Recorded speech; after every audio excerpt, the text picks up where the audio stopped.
Hi, I'm Josh Maloney, Director of Artist Relations for Dean Guitars. I'm here with Dave Mustaine. We'll chat a little bit about the new Zero guitar that you see Dave holding here and playing.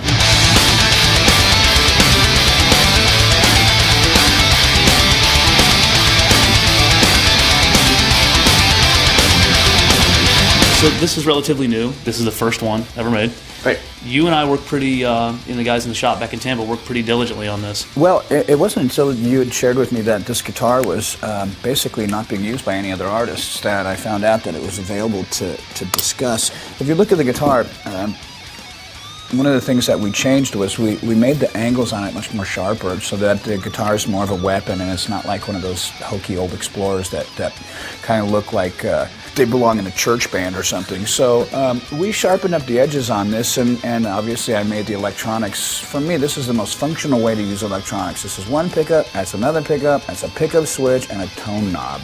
I'm not one of those guys that rides the tone, so I set it, I leave it there. It's almost non-existent in my playing the technique that I use, but I do use it a little bit in the studio, which is good to have. And then, of course, with the going back and forth between the pickup choices, I don't really use the neck pickup so much, but a lot of people do with that really cool kind of Judas Priest, Victim of Changes sound, you know what I mean? And I think the thing that set this over the top was just putting the neck that's on here and getting it all together. We obviously changed the headstock again, because this is the headstock I prefer, with the 6 in a row. Looks killer on that guitar too. Yeah, I think so. The reason I did that is because, you know, I've been playing so long using the 6 in a row.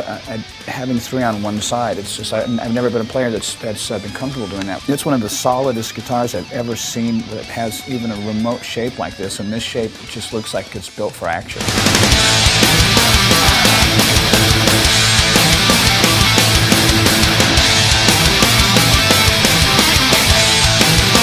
You know, most Deans are short scale. You know, they're 24 3/4. This is actually a long scale guitar. It's 25 1/2, just like your Vehement.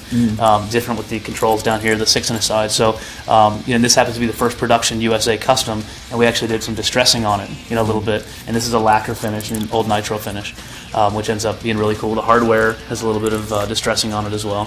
Yeah, those scratches aren't from me. Well, some of them are now because I've been using this extensively since I got it, but this is pretty much how this comes, looking like it's been in the family for years and years.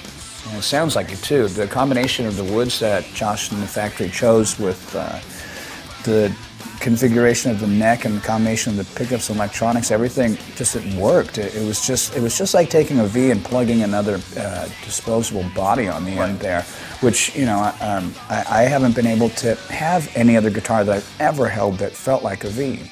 Now, I do have certain songs that I use the V for, because I'll reach back with my leg to grab that that 2 legs on the V, and it won't be there. So I'm like, but well, I learned my lesson. The first song I did that on, and I looked over at my tech, Willie G, and he was laughing at me like this, and I didn't think he caught what I did, but we're so in tune with each other when we're on stage. He saw that, and I must have looked pretty ridiculous the first time I did that. Man and machine accelerates when I vanish in thin air.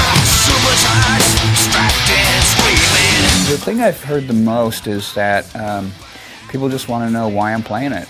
Yeah, you know, how could he abandon Flying V? Yes. And I'm not abandoning Flying V. I abandoned a Flying V a long time ago. I'm playing a Vehement T now, and that's the guitar of choice for me. Right. I've taken all my years' experience and everything I've learned, and I've applied it to this guitar, which I want to be my home. And it's evident when you pick this guitar up, like I was just saying, you know, you just know it's one of my guitars if you feel it. You can close your eyes. I'd have to go like this with my right hand to know which guitar it was.